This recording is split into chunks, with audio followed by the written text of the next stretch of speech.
Just realized now I should probably get some water. God damn it.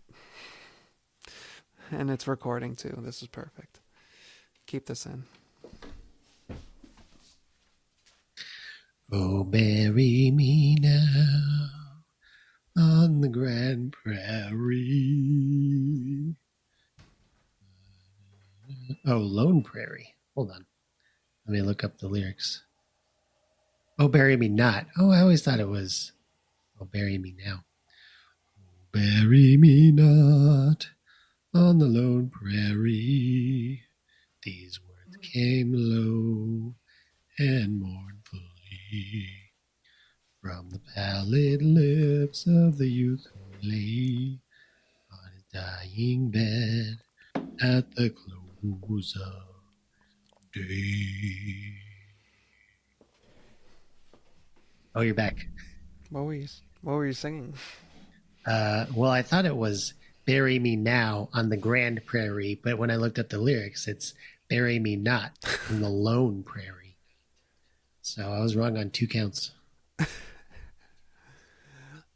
Yours sounds like it could have been like, I just thought of like Zachary cutting a record.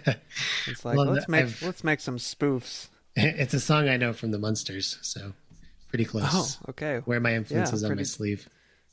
Man, pretty darn close. All right. Hello and welcome to Black Magic Treehouse, the podcast that digs into the creepy kid culture of the past, one bargain bin item at a time.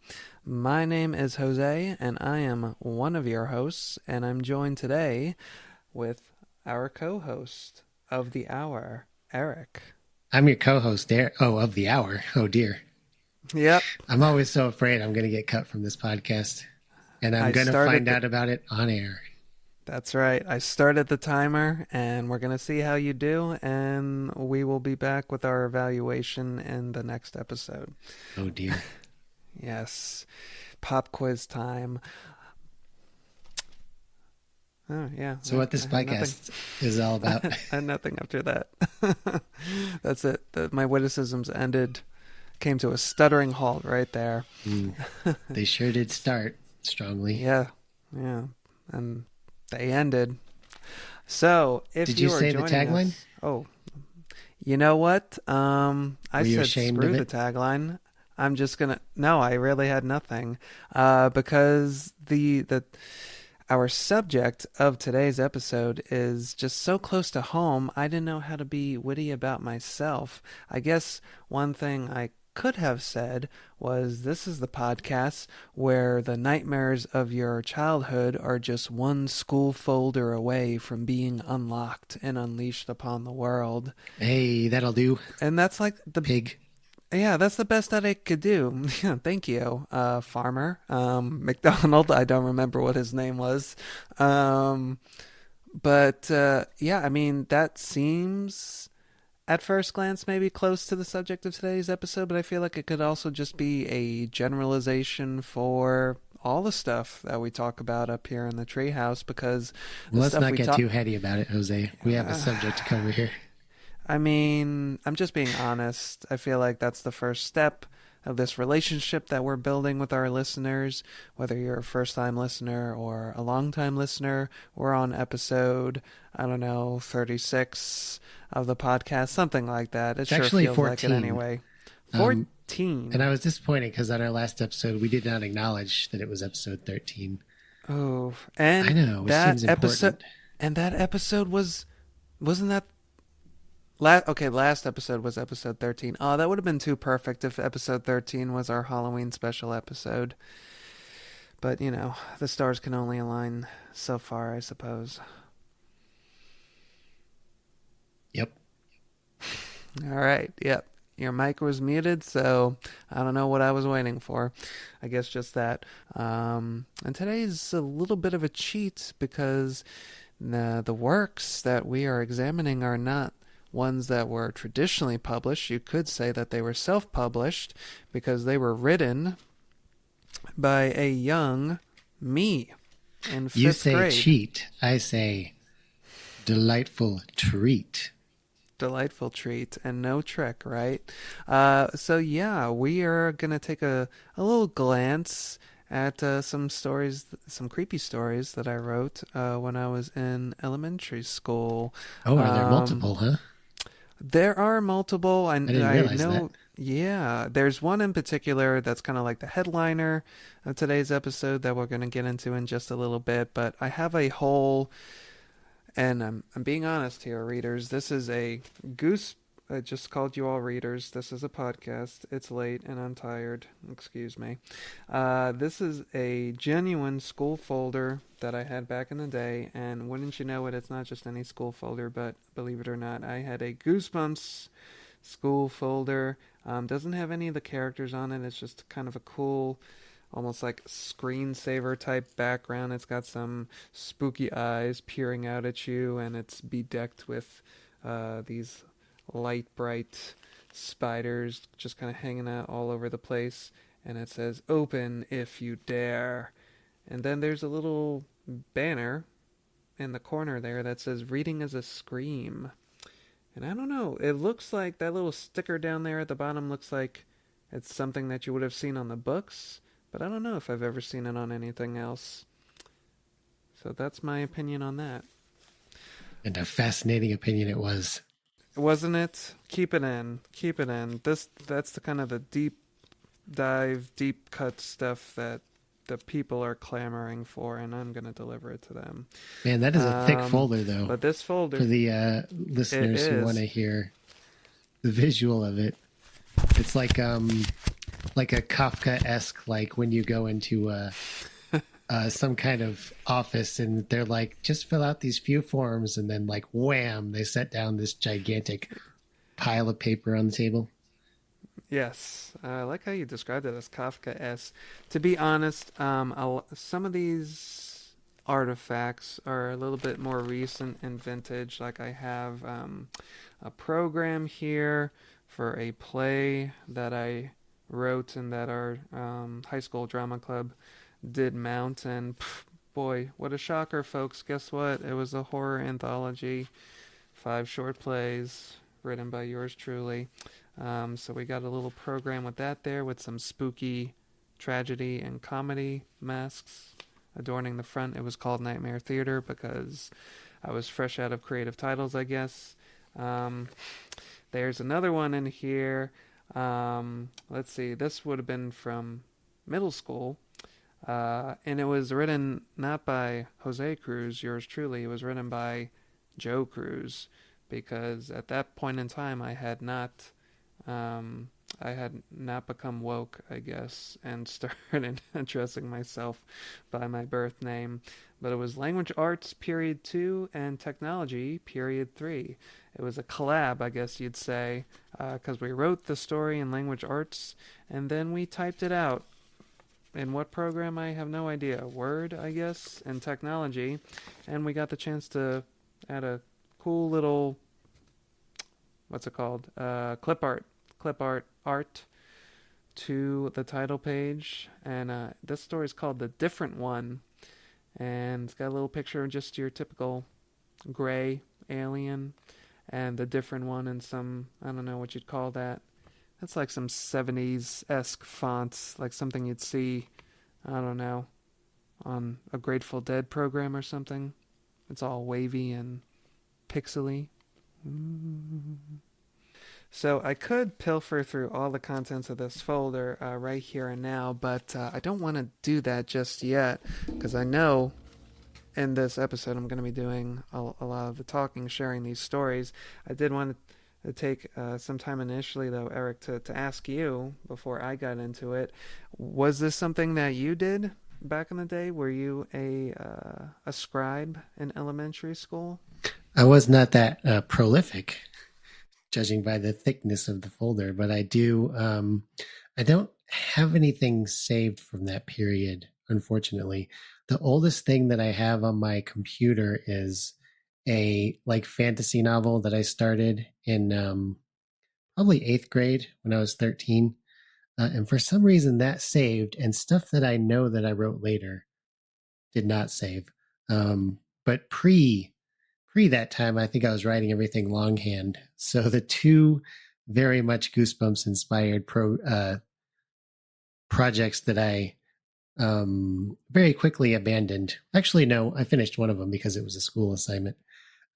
One of them was called The Stuffed Tiger, and it combined my love for Goosebumps and Calvin and Hobbes. Basically, the premise was like, what if Hobbes was evil?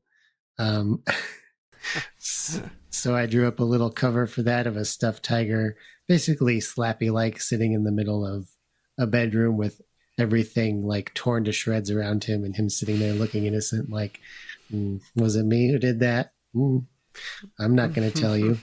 And my memory of that one, I don't know if I ever got beyond writing the teaser on the back, is that I had no idea how to come up with the last name.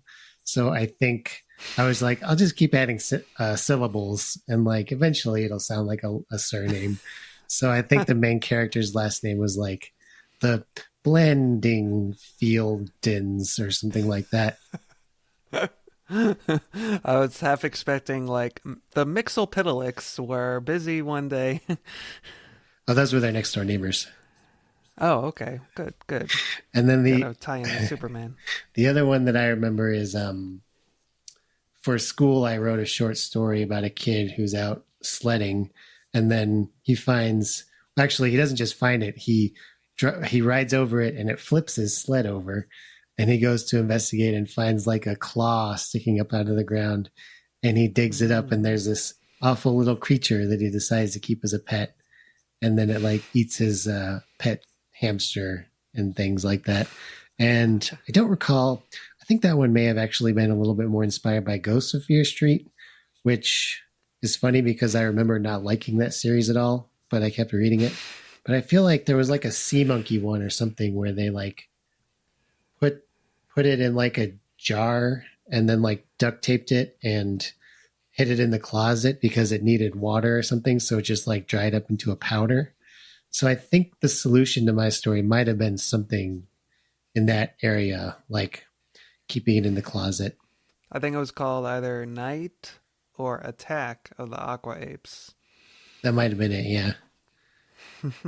And which maybe we'll cover on this podcast someday. I kind of gave up on Ghost. I think I mentioned this before on the podcast, but I gave up on Ghosts of Fear Street spiritually. I kept reading them, but around the time with the one that was like the ooze that turns me stupid or whatever. Yep. I remember you talking years ago about that and laughing just as hard then, because it's like I did not read that one, and I might have given up on that series too had I encountered it earlier, but which is not to say that some of the other entries were, better by any real significant No. margin. But that's Ghost of Fear Street for you. Like I can't remember if I actually read the one called The Boy Who Ate Fear Street, or I just remember looking at the cover and being like, ugh. No, thank you. Yeah. Yeah. But anyway, please no. just to finish up my short story, because I know everybody's dying with anticipation. I didn't know how to write an ending, so I just did what R.L. Stine does, 80% of the time, and just had him out, sledding again later after all the horrible events have finally been set aside, and he can begin life anew. And then his sled flips over, and he finds another creature in the snow. Dun dun dun. What do you remember? What kind of creature it was? No, I think I just made up something with a lot of claws and hair. Oh, okay. And did the second one revealed at the conclusion differ? Like, do you recall how it differed? If it I don't did know at if we all? found out. I think it just ends with the sled flipping over, and he sees another claw sticking out of the snow. I don't think he digs it out in time to tell the reader what it Yeah. might be. Those both sound really cool. I would have, yeah, like you said, these are longhand stories, as is mine that I'll be reading today. So yeah, the only way, one could retain those is if you actually hold on to the hard copy. So, A little Yeah. moment of silence for those two. My parents might have the stuffed tiger lying around somewhere. Which again, I think Ooh, literally might just be a cover and then like a teaser on the back. But I nice. don't know if they do or not. Well, Can't perhaps the stuffed confirm. tiger. Yes, citation needed. Well, perhaps the stuffed tiger will make a. Oh boy. It's like processing, Yeah. processing. What are words? We'll make a comeback right here on the podcast in the future. That would be a cool twist. Um, for now, though, we do have, speaking of Goosebump copycats, we do have today's headliner, which is a longhand story I wrote in fifth grade called Evil Mirror. I've heard so And much I know about it. Yes, and I know you cannot see this, dear listener, but I'm showing Eric via webcam. And I explained previously when I teased this to him. I wrote the story, but for whatever reason, I wasn't confident in my own abilities to mimic the drippy, goopy Goosebumps font, and so I asked a friend to write the title of the story, Evil Mirror, in that same kind of font. And I must say, they did a pretty admirable job. We got some slime, or I don't know, looks like little lightning bolts shooting off some of the letters there, and the R's are looking pretty pimply and shuddery. And I think it just conveys to the audience what you're about to get into. I could almost read it So, as Eric Mirror. yeah, Eric Mirror. That would have been creepy. I'm sure I did write quite a few stories with characters named Eric because I always thought that name was cool. How weird. And I know. And then I met you, and there went that idea. Yeah. I'm sorry Uh, I ruined it for you. well, you could say you saved me. But in any case, what say you? Shall I dive into this? Is this the main course or is this one of the This is the main. appetizers? Oh, This is the main course. I figured, as is our standard, our episodes tend to go on. So after we got through this, it depends on if everybody who heard the story still had their senses intact. If you thought you could handle more, then perhaps we will dive into that here in this episode, or perhaps we'll save a few of them for the future just to kind of string you along. But ooh. yes, we will dive into the main course here, which is Evil Mirror, which is perhaps, I think, the oldest of my stories that I still have in its entirety. So this is an historical moment here in the treehouse. If I have your blessing, I think I will dive into this. Dive in like it's a pool of fear. All right. So here we go. Oh,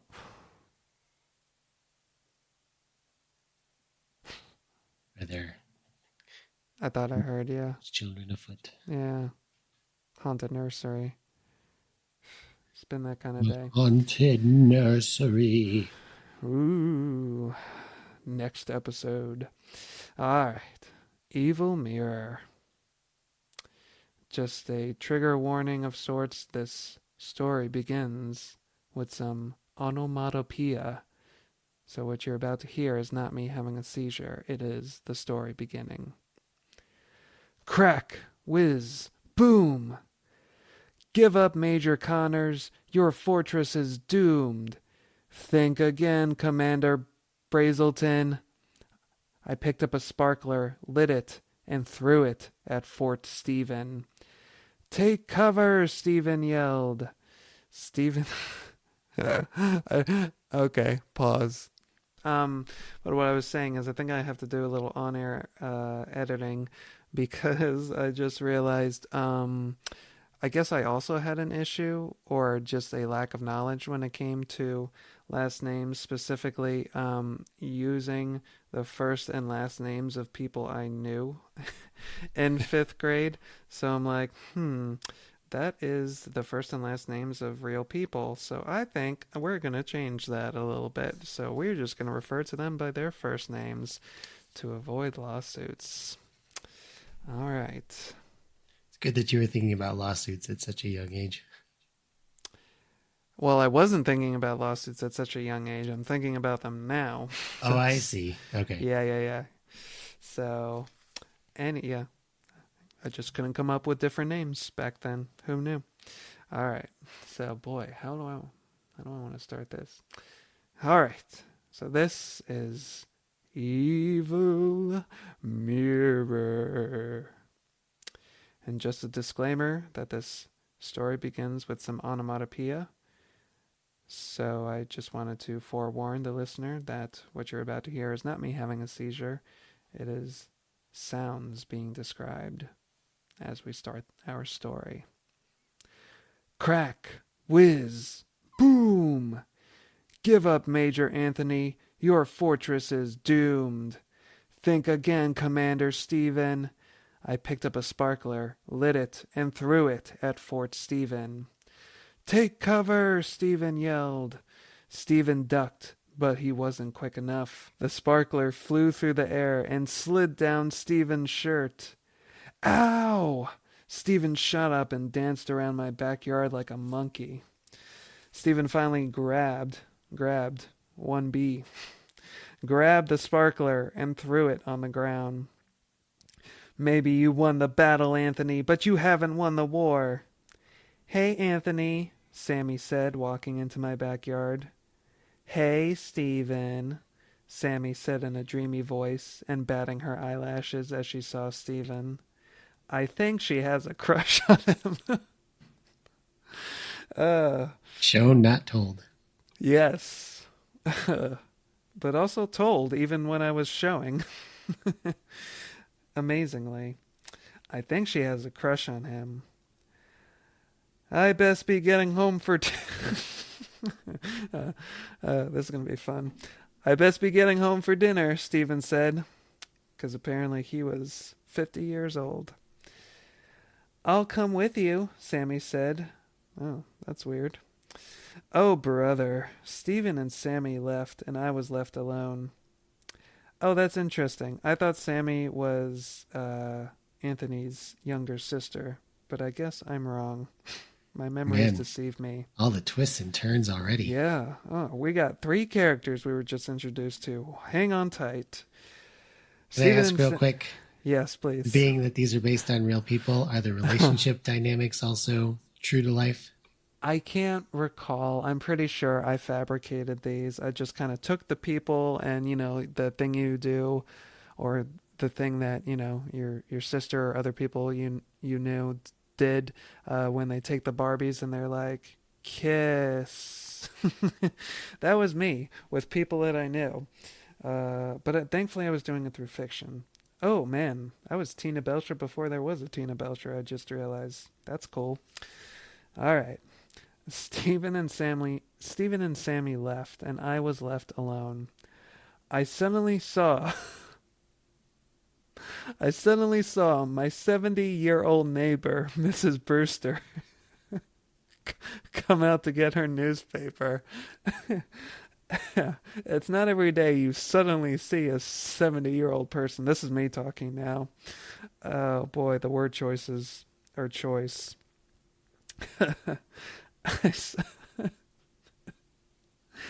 These are the things you do when you have a limited vocabulary, people. I guess it's because I didn't know elderly, and I did use the word old, but I guess I just really wanted to drive it home to the reader that this neighbor is 70 years old. Exactly.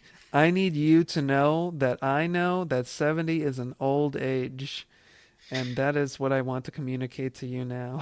And she's still spry like a cat. She just springs out of nowhere. Like, whoa, all of a sudden. Jumps for that newspaper. Damn, Mrs. Brewster, ate your Wheaties this morning. Mrs. Brewster come out to get her newspaper. A plan suddenly hatched in my head.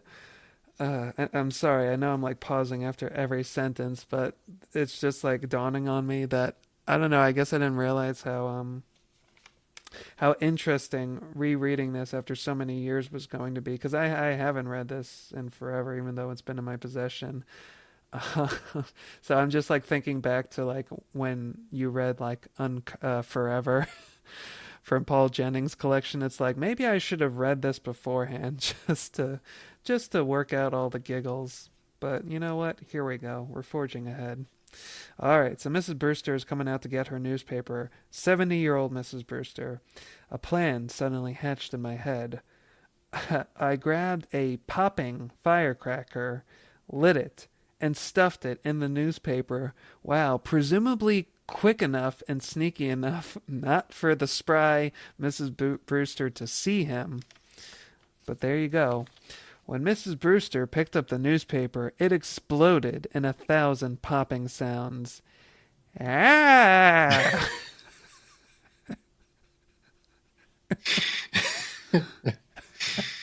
I'm so curious if we're going to find out that she's like a haggy old lady who deserves this, or if she's just a sweet old lady who's being tormented by this awful protagonist for no reason.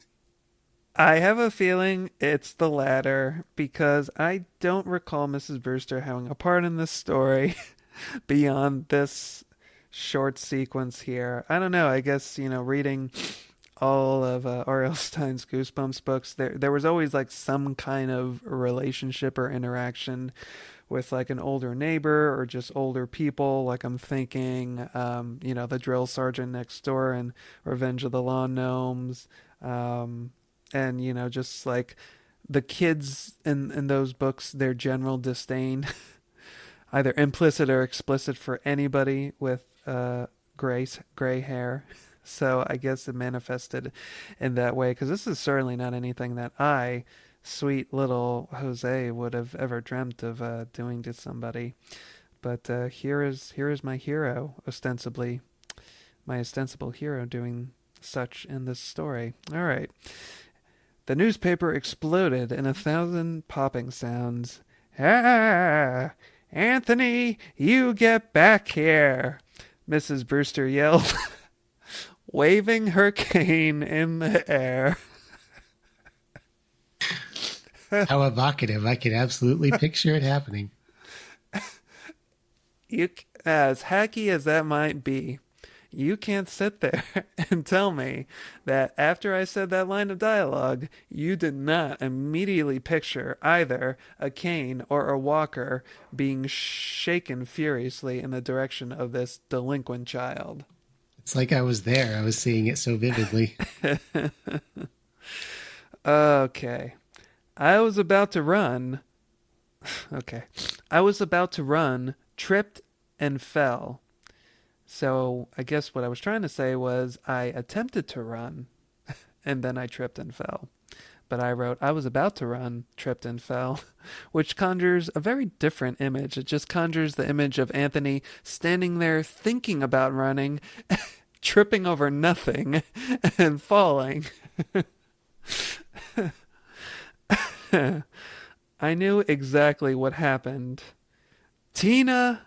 Ha ha ha ha ha, my little sister laughed. I'm going to kill you, I yelled. Mommy, Tina yelled, running into the house. Uh-oh. Better hide.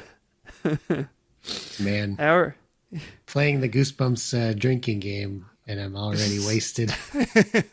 Yeah, no kidding. Eric and I were chatting a little bit before the recording about just writing in general, and how in my adult life previous stories that I have written have not really shown the types of stories that I've read or loved. And he's like, I think that's a good thing, because a lot of authors really do wear their influences right on their sleeve, and it kind of tells in a jarring way.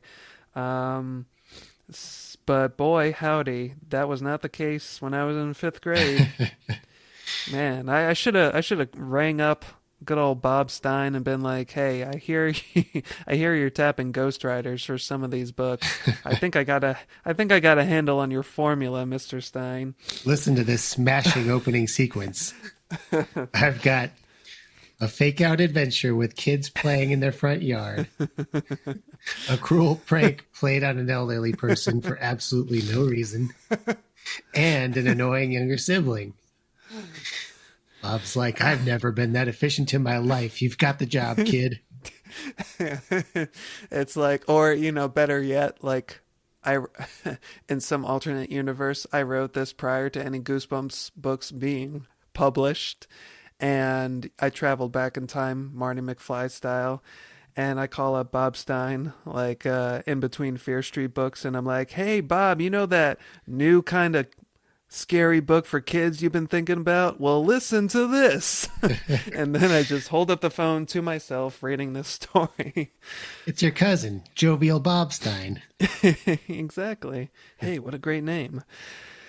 I can't wait Okay. until we get to the cartoonishly inattentive parents. Oh, you know what? I think mom and or dad may be making an appearance sooner than we think. All right.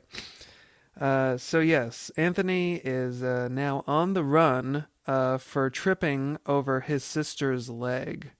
I guess that's just the logic kids run on. Okay. Uh-oh, better hide. Our backyard was next to a patch of forest. I ran into the forest.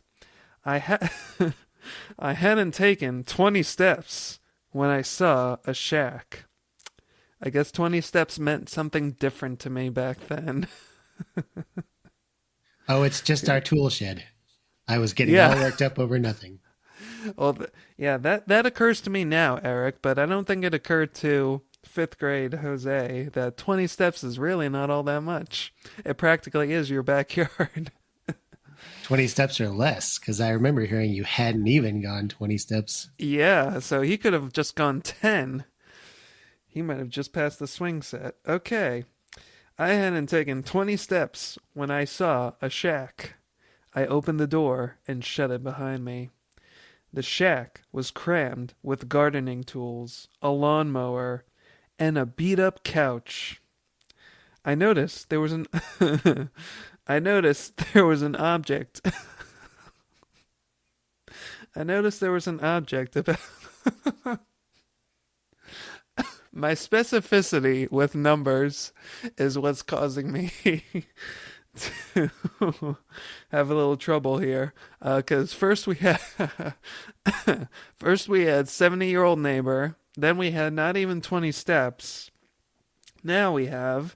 I noticed there was an object about 7 feet tall with a canvas over it. Uh, Looks like I might have two sentences kind of merged here. I noticed there was an object about 7 feet tall with a canvas over it, was kneeling against, is that what's written, against the wall next to me. I walked over to it and took the canvas off. Okay, I gotta pause again. I know I'm like laughing at all, the silly things that I wrote, but I gotta admit, I'm surprised that I knew some of the words that I did back then. Like, I'm honestly surprised that I knew what the word canvas was in fifth grade. So that's me giving a little pat on the back to little Jose. I walked over to it and took the canvas off. It was a mirror. It had dusty glass and golden metal surrounding it. It had dusty glass and golden metals surrounding it in a fancy way. Here, I just congratulated myself for saying canvas. Clearly, I was not familiar with terms like molding or gilded. So we had to settle for golden metal surrounding it in a fancy way. You fill in the rest, dear reader. I wiped some of the dust off and peered into it. Yes, he wiped some of the dust off and peered into the dust. I saw my same old face. Then I noticed something strange. The face in the mirror winked at me. Hello, Anthony. It said, whoa! I'm imagining a Keanu Reeves, like Martin Short Clifford style, playing this role. Whoa, dude. Totally gnarly. Oh my god. Oh boy. All right, page one. Is that my bodacious reflection I see before me? Whoa. How did that happen?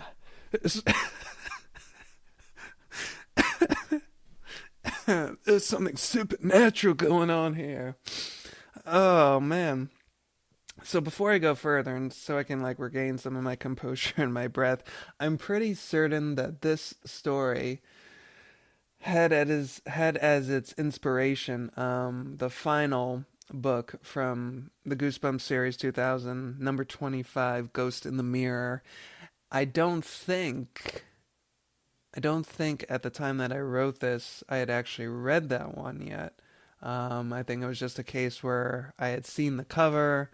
It's like that kind of alien webbed claw dipping out of the mirror, and I was just enchanted by that idea. And I guess I thought it was neat that it was called Ghost in the Mirror, but it had like a kind of monstery vibe on the cover. I'm like, I like that. I like the melding of those two things. Did you ever read that one? Do you recall? No, I read one Goosebumps 2000 book. Really, only Uh, one? yeah, and there was a tornado of cats in the end. So I was Yeah, like, that was the okay, done with first this one. series. Yeah, Cry the Cat. Yeah, I don't recall liking that one that much. Some of the You're other saying it ones were got pretty better? good. Oh, Okay. I think so. At least, yeah, definitely, because there are a couple of them that I do remember quite fondly. Um, and like the kind of, oh God, I know I say the word vibe over and over again, but the tone of that series seemed at the time like it was trying, not in any kind of like really forced or drastic way, just kind of by like a couple degrees, um, but a couple appreciated degrees. It seemed to be going for a slightly edgier vibe. You can kind of tell that I think with like the covers to those books. Um, they were trying to walk away at least a little bit from some of the sillier aspects of the original 62, um, and go for stories. I think where the characters felt to the reader like they were at least a little more threatened than they were in some of the original 62 Goosebumps books, where it was just kind of, where you'd have things like How I Learned to Fly or Don't Go to Sleep, where it's like, well, I really don't expect any, or, Chicken Chicken. I don't really expect anything too bad to be happening to these characters, just really dumb or silly. Whereas Goosebumps 2000, there were a couple of them where yeah, it seemed like, oh God, I think these kids may be in actual danger. What a concept, I'm thinking of ones like there was uh, Attack of the Graveyard Ghouls was kind of like uh, it felt like a proper zombie story. Uh, Jekyll and Heidi felt kind of you know edgy. I don't know. I could go on and on. We'll have to maybe rediscover one of those in the future. They were fun. I remember. Yeah, we got a whole podcast where we can I explore these know, things. right? All right. So now back to my ghost in the mirror, evil mirror. Hello, Anthony. It said. Whoa! I said. I stumbled to the floor. I got back up and looked in the mirror again. Same me. How did that happen?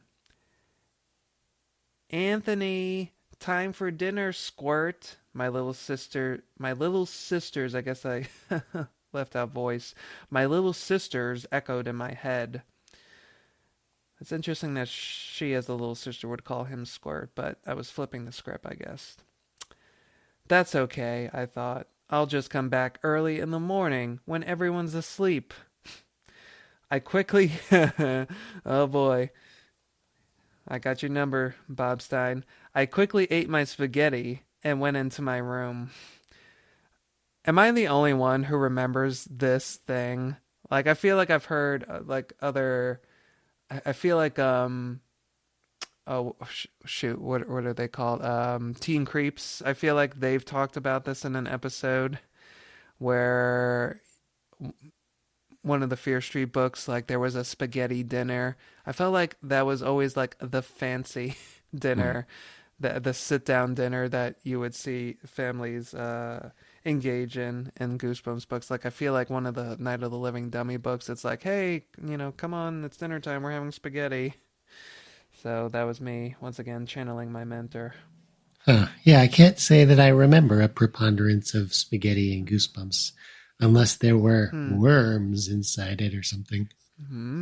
Yeah, But that's it's true entirely enough. possible. Yep. So, okay. I quickly ate my spaghetti and went into my room. I set the clock for 8 o'clock. Wow, late sleepers. Oh, and here I clarified that my family doesn't get up till 9. Once again, I need you, the reader, to know this. It's like, wow, he's setting his clock for 8. Well, he quickly clarifies, my family doesn't get up till 9. When the alarm clock started to buzz, I shut it off, pulled on jeans and a t-shirt, slipped on my sneakers, and headed out the door. God, I can't. I feel like I read a passage like that 80 times in Goosebumps. Oop, the kid absconding away and slipping on the sneakers and So is this quickly dressing. protagonist a like Goosebumps age protagonist that you were writing when you were younger than that Uh, age? no, well, Goosebumps protagonists are like what, 12 12, usually? yeah. Yeah, so I feel like he would have been my age, 10, 11. Oh, okay. You were Yeah, 10 when at you the wrote time of this. writing. Okay, I Yeah, was imagining that you possibly were like 11. 6. Okay. No, And like forget. trying How to many project how like many this is times what have I'll wear when I'm a teenager. Yeah, Jeans right. and a No. t-shirt. That's what they do. It's just it's like their second skin. No, I wrote this in 5th grade, so it would have been a contemporary of mine. I opened the door to the shack and went in. I stood in front of the mirror and waited for something to happen. Finally, the reflection. Oh boy. Finally, finally, the reflection gestured for me to come. And I'm just going to let that sit there. All right, let's let it sit there. Yep. Anthony, it's. Oh boy. Anthony, it said, in my voice, only a little more dreary. Anthony, it repeated, come with me. I have something to show you. Come. It held out a hand toward me. This is how Sammy talks to Steven. Yeah. After they, oh, well, best be getting home to dinner. It held out a hand toward me. I couldn't take it. That's interesting. You could read that one I of was two going to ways. say, what masterful writing. Yeah, wow. Operating on two levels here. He couldn't take the pressure. He couldn't literally take the hand. Boy, Dostoevsky over here. I ran out the shack and into my house. Come back, Anthony, the reflection's dreary voice called. I wasn't looking where I was going. Bam!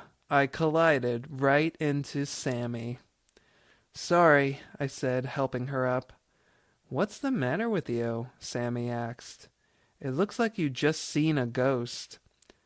Nothing, I said, wiping sweat off my forehead.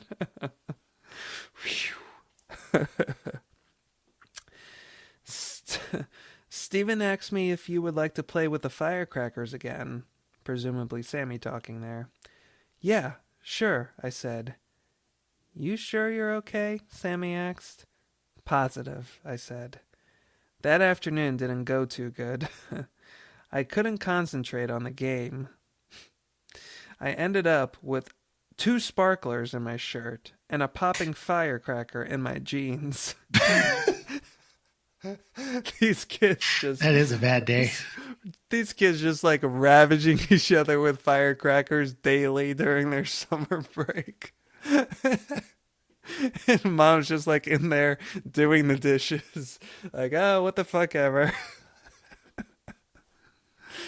Nobody's coming to these children's aid. Sounds like there's gunfights in the street. Oh my god. Alright, I ended up with 2 sparklers in my shirt and a popping firecracker in my jeans. Who's the man? Steven asked. You. You are, I said. So is the game just to get to harm each other? To kill each other, I guess. a slow death by sparklers and popping firecrackers, to use my verbiage. What a fun game. Oh boy. Okay. I'm gonna have to back up. Who's the man? Steven asked. You are, I said. You are, Sammy said in that dreamy voice. I gotta say, for as cliche as some of these things are, I do take some delight in like this. There's a little bit of craft here. I mean, just like that could, as silly as it is, that could just as well be like that exchange there.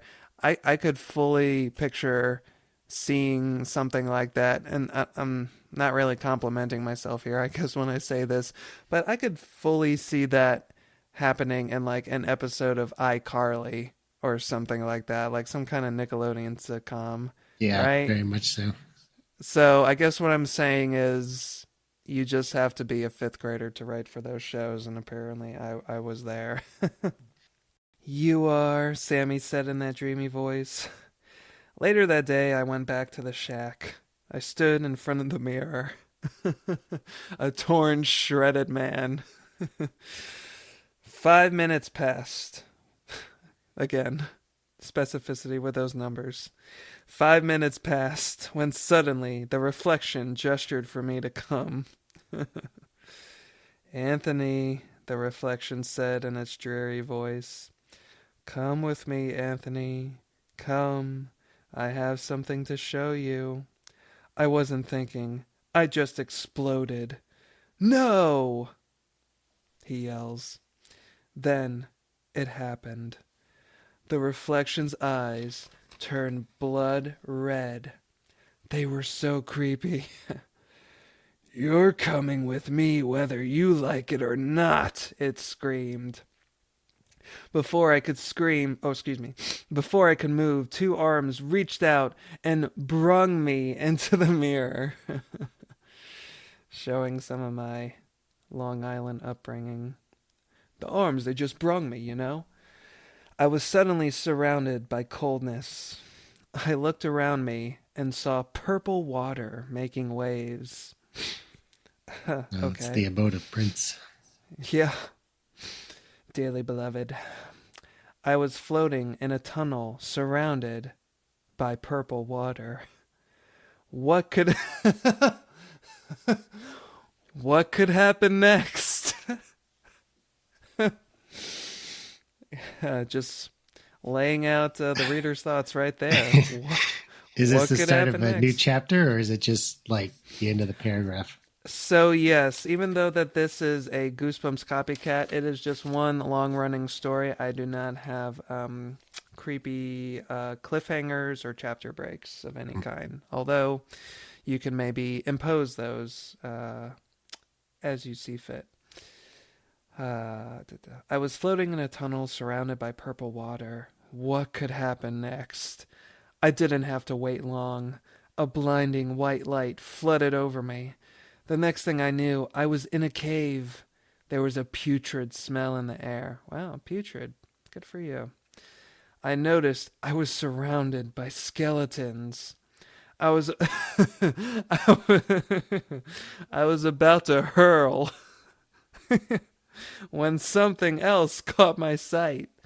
It was my reflection. He put his hands on his head and tore off its skin. Underneath was a giant reptile that stood on its hind legs. It doesn't get any crazier than this, folks. Getting into some dangerous territory here. I was going to say, yeah, oh boy. Hello, Anthony. My name is Q, and I have some truths to tell you about this world. Let me tell you about the true elite that runs this world and your society. Underneath was a giant reptile that stood on its hind legs. It had green scaly skin with an enormous snout with 2 slits for nostrils. His teeth were as sharp as daggers, and so I guess I meant to say, and he had a forked tongue, but it reads as his teeth were as sharp as daggers, and a forked tongue, because forked tongues are famously sharp. I feel like there's some Mortal Kombat creeping in here.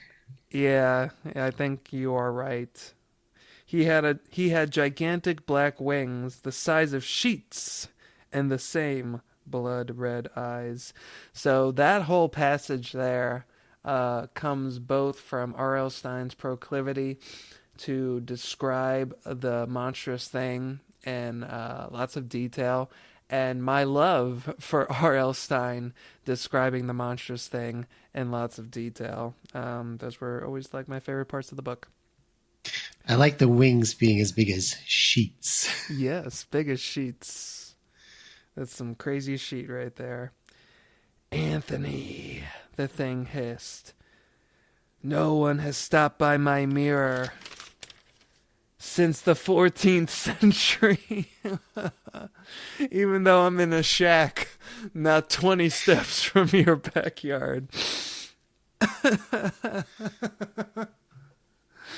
Oh my God. No one has used that lawnmower since St. Thomas Aquinas. Oh, that's good. What's also good is that I have a low battery and my charger's not working, so boy, we're gonna power through this. No one has stopped by my mirror since the 14th century. The others forced me. The others forced me to kill them. How? Why? That's what all murderers say. Yeah, they forced me to do it. Even monstrous reptiles say the same. Hopefully you will be much easier to handle. Anthony, I want your body. I was in total shock, much like I, the author, am now. Now be a nice little boy. Oh my God, no.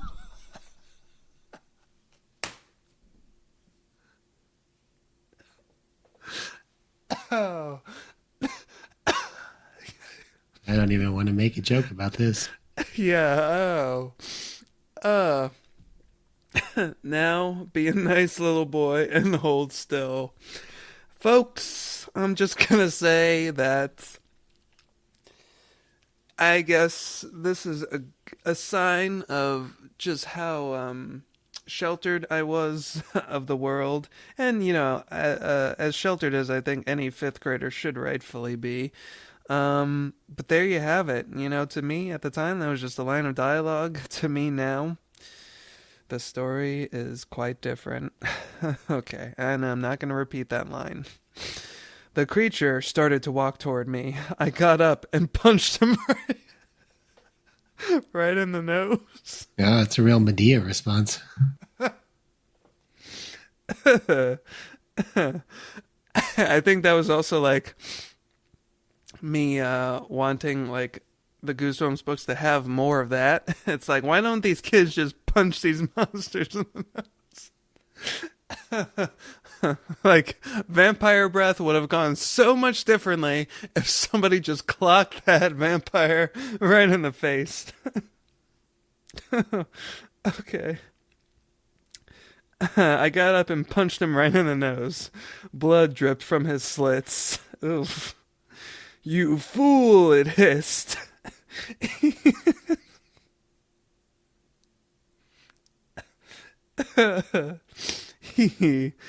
I'm really trying to power through this because of my battery. He threw his head back, and I heard a noise in his throat. What he's going to do is not going to be good.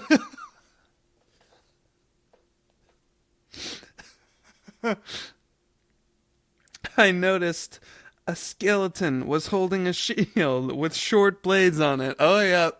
Eric called it. There it is. There it is, folks. Mortal Kombat plagiarism, as I live and breathe. I grabbed it and held it up. The thing's mouth opened wide and wow, fire. I couldn't have made it like venomous ooze. Jesus. Boy, this is like shot for shot. Johnny Cage and Scorpion. Oh my god. The thing's mouth opened wide and fire shot out. The shield had saved me. I wonder if he's going to use the blades to slice off the reptile's head. Only one way to find out. I jumped in the air and cut the thing's arm with the blades. Blood poured out everywhere, just like the tears are pouring out of my face right now. I noticed a skeleton was holding a spear. How fortunate. Boy, it's like the ideas were just pouring out of me. I noticed the skeleton was holding a spear, picked it up, and threw it at the creature. The spear pierced through the thing's chest. Suddenly, the blinding white light erupted, and I was back in the shack. Evil Mirror 2, back in the shack. I raced home and never wanted to return. Then I thought I should go back and destroy it. Very quick progression. Then I thought I should go back and destroy it. This is me just wanting to be done with this story. When I went inside, I saw Tina in front of the mirror. She must have followed me. Tina, get away from that mirror, I yelled. Tina turned around.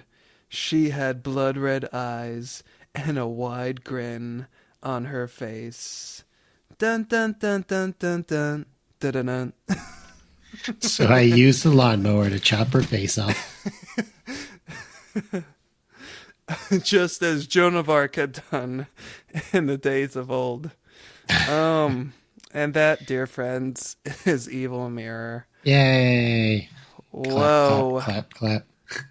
I apologize for the obnoxious laughter. Not so much for the story. The story was a joy, minus one or two unfortunate lines. Wow. That could Okay. have been worse. Well, yeah, true enough. Thoughts, Eric? Well, I could not have seen the way in which that story was going to develop. Me neither, and I don't think I did as I was writing it. in true writer fashion, perhaps. Man, I'm really stuck for an ending. What happens in this Evil Mirror world? You know what else I like? I like Mortal Kombat. Yeah, there we go. Something is on the TV right now. Maybe this will inspire me. Me and my pencil and notebook paper just scribbling furiously before that scene ends. Yep. Got a deadline to fulfill. Yep. Oh, wow. Well, thanks for sharing that, Jose. Hey, thank you for enduring it. You're unadulterated entertainment. Yes, indeed. You know, folks, normally it's our proclivity to go on and on, but I don't know what else can be said that hasn't already been said. What can be said? About Evil Mirror. Yeah, what can be said? Everything is there in the text. It was all on my sleeve. Then I noticed a skeleton holding a sandwich, and I ate it. Yeah. There's something so And funny it was about the just a idea of good a day all skeleton around. just happening to sit there holding a thing that you need to advance the Yeah. story. Then I noticed the Hey, skeleton had a map you need of this? Illinois.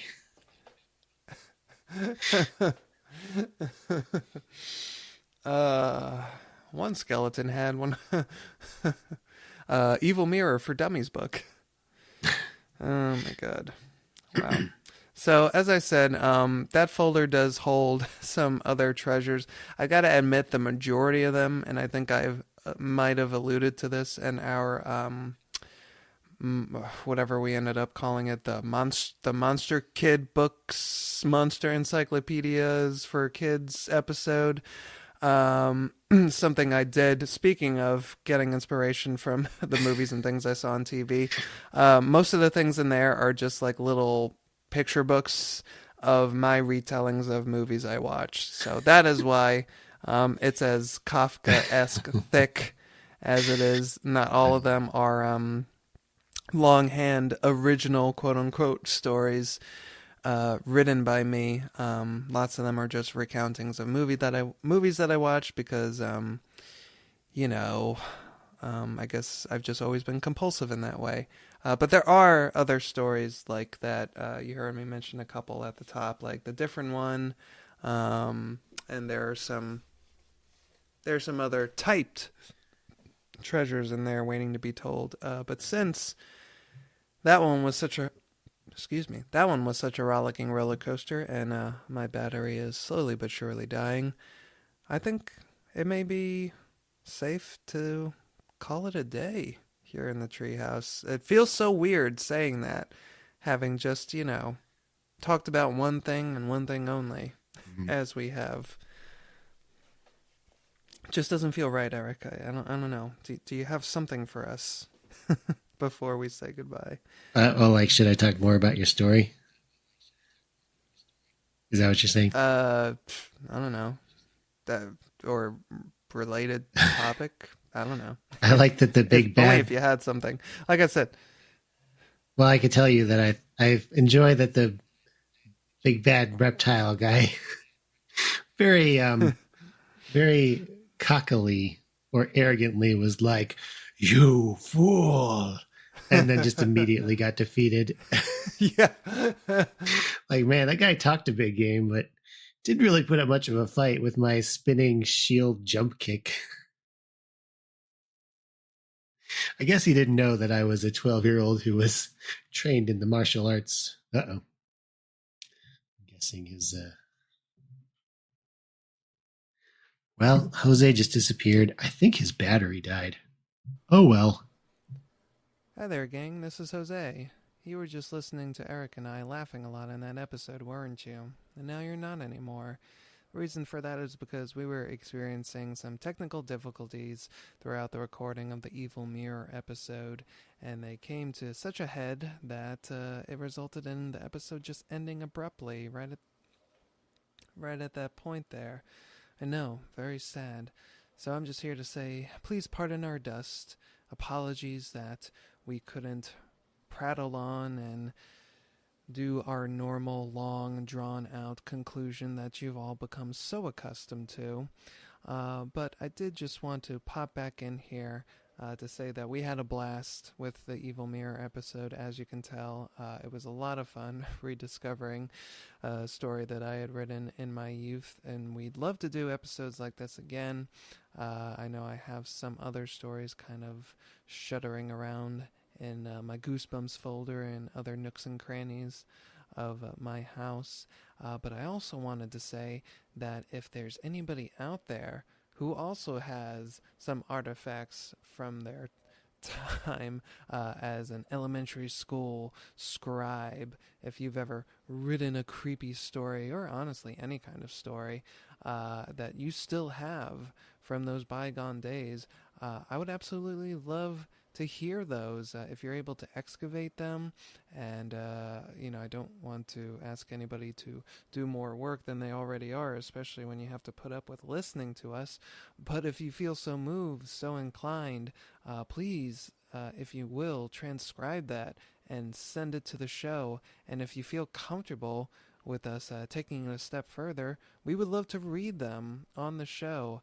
The creepier and the weirder the story is, the better.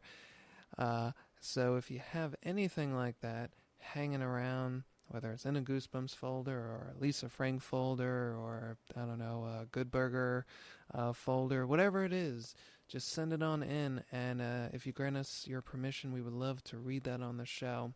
But whether you have anything like that or you don't, we always enjoy hearing from you. You can always write into the show at blackmagictreehousepod@gmail.com, and that's the same handle where you can find us on Instagram, and we'd love to hear back from you there. And I don't think we've mentioned this in a signing off before, but if you've been listening to the show, if you've even mildly enjoyed or just been kind of intrigued by what we're doing here with Black Magic Treehouse, or perplexed by our personalities, either one or all of the above, it would be so appreciated if you took the time even just to give us a quick rating on Apple Podcasts. If you had it in your heart to write a line or two in the form of a review, that would be so awesome. Really, we just want to know that, somebody's listening to the show. I'm just going to be honest about that. It would be great to know that somebody out there was listening, that any of this was connecting with you. And if it isn't connecting with you yet, if there's some territory that you'd like us to explore that we haven't gotten around to, please make your voices heard. We'd love to expedite any title or series or author in particular that you'd like us to cover in the future. So once again, you can find us at Black Magic Treehouse Pod on Instagram, and you can email us at blackmagictreehousepod@gmail.com just to let us know your thoughts, let us know your stories, and in the meantime, please be wary of any dusty, evil mirrors that you may find lurking not even 20 steps outside your backyard in a shed that you never knew was there before. And from both Eric and myself, stay well and stay spooky.